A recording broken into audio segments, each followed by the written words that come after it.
एक दिन रावण कैलाश पर्वत के निकट से गुजर रहा था। दिन ढल चुका था। कैलाश का रमणीय वातावरण देखकर रावण ने रात्रि वहीं पर व्यतीत करने का निश्चय किया। आकाश में चंद्रमा देदीप्यमान था। मंदाकिनी नदी के सुरीले स्वर तथा कंदव चंपा और मंदार पुष्पों की सुगंध ने वातावरण को और मनमोहक बना दिया था। किन्नर गीत गा रहे थे और मदमाते विद्याधर अपनी प्रेमिकाओं के साथ क्रीड़ा में मगन थे। शीतल और मंद समीर का झोंका आता तो पल्लवित वृक्ष पुष्प वर्षा करने लगते, जिससे पूरा क्षेत्र सुवासित हो उठता था।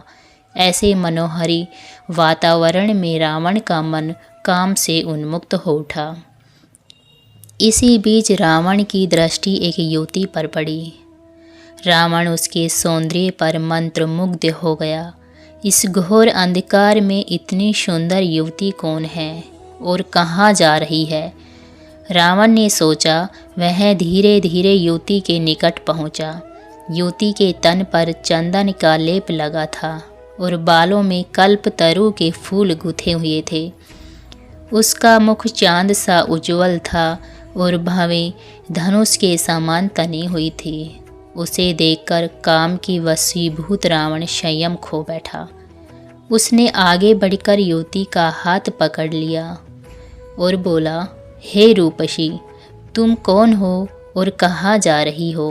रावण ने पूछा। रावण के रंगरूप को देखकर युवती सहम गई। आप कौन हैं? उसने हाथ छुड़ाते हुए पूछा। मैं लंका का स्वामी और राक्षस राज रावण हूँ। यहाँ का मनोहरी वातावरण देखकर रुक गया। तुमने बताया नहीं कि तुम कौन हो? रावण, तातश्री, मैं देवलोक की अप्सरा हूँ और मेरा नाम रंभा है। रंभा ने प्रणाम करके कहा। वाह!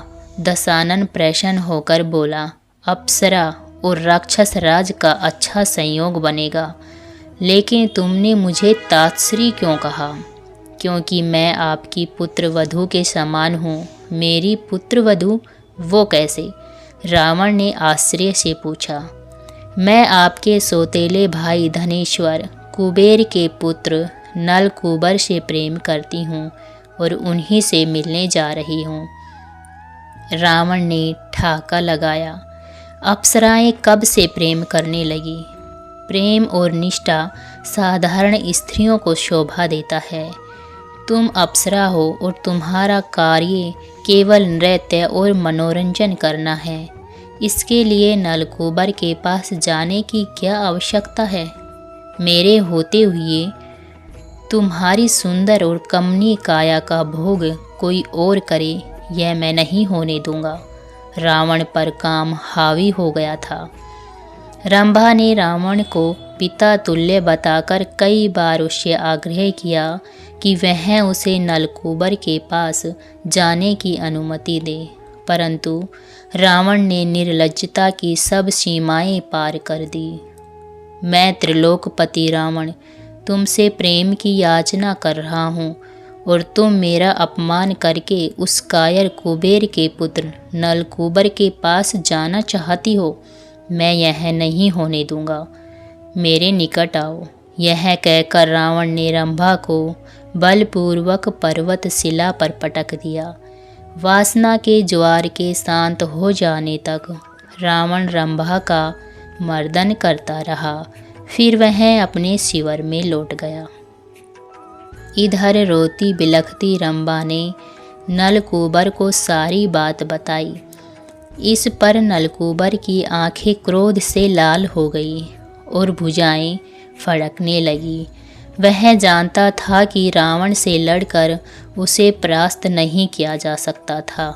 इसलिए नलकूबर ने हाथ में जल लेकर श्राप दे दिया कि कामी और धूर्त रावण कभी किसी स्त्री को उसकी इच्छा के विरुद्ध स्पर्श भी नहीं कर सकेगा।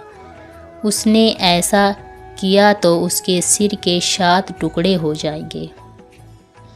रावण को सांप का पता लगा तो वह भयभीत हो गया। उस दिन के बाद से रावण ने पर स्त्रियों के साथ दुराचार करना छोड़ दिया।